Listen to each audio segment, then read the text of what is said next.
Welcome to today's session, dear viewer, where we are going to take you through Immobiliser system.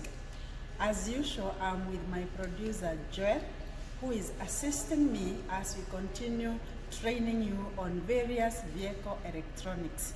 Karibuni sana. Kindly continue subscribing to continue getting more of this kind of knowledge and skills. Immobiliser system is a system that is put in the vehicle by the manufacturer to prevent theft of our vehicles. This system, how it works, is very easy to understand, and I'm going to take you through the various components that are involved in this system. We are going to start from the key of the vehicle, because if you are using a key, then you need to have the correct key. And with me, I have the correct key of this simulator, and I have another key which is very similar, but we are going to see the difference in the two keys as we move forward. Then we have another component known as the transponder. This is the transponder. The transponder is that component that receives information from the key, and then it changes the information from the key that comes in the form of infrared rays. It changes the infrared rays into electrical signals. Then the electrical signals are sent to the ECU, electronic control unit. The electronic control unit has a code which has been put there by the manufacturer.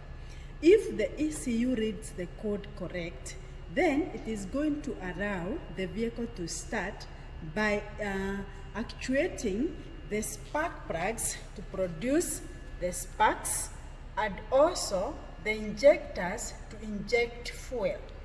But if a key whose code is different from the one that is in the ECU, then the vehicle is going to be immobilized. It is not going to start. Let's use the training simulator to see how this happens. So with me, I'm going to first of all use the correct key that has a fob, and this fob contains a code which, when I use it to start my simulator, that code shall be read by the ECU, and we are going to see the ECU actuating the spark plugs to produce a spark. Thereafter, I'm going to use another key, which I'm imagining is the one that a thief may use, and we are going to see that the ECU shall not be able to read the code, and therefore no spark plugs are going to be produced. Let's do the demonstration. I'll put my key in the ignition key place where we put the key, even in our vehicles. Then I will start off my engine or my simulator, and when I put it there, the key is producing infrared rays to the transponder. The transponder changes the infrared rays to electrical signals that are sent to the ECU, and if the ECU is able to read the code, we shall see the spark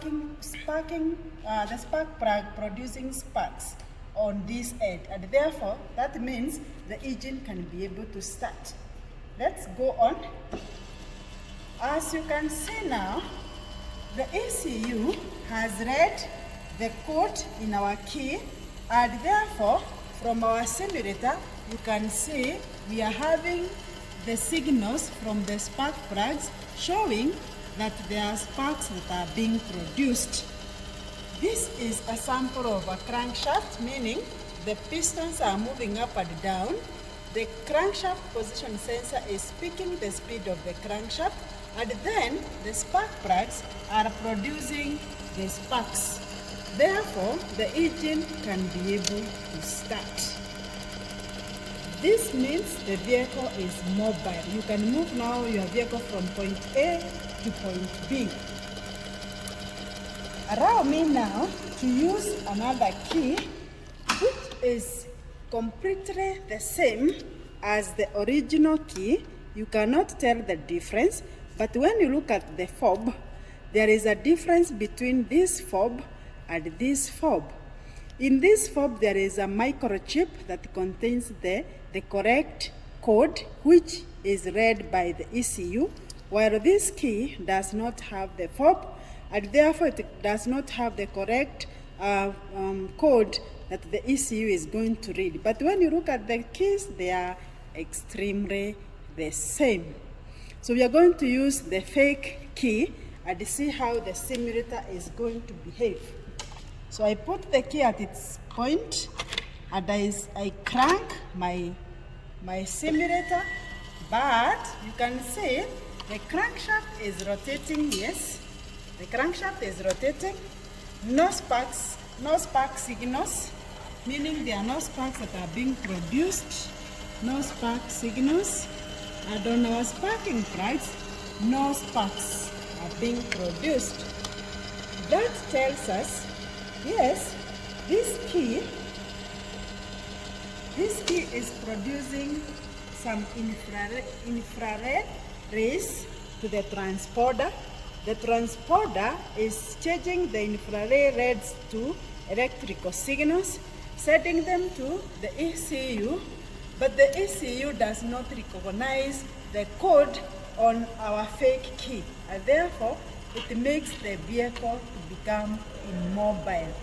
Therefore, the issue of engine immobilizer, it is an anti-theft system put by the car manufacturer for the security of our vehicles. Thank you very much. Continue subscribing, continue sharing, continue liking for more of such trainings. Bye-bye.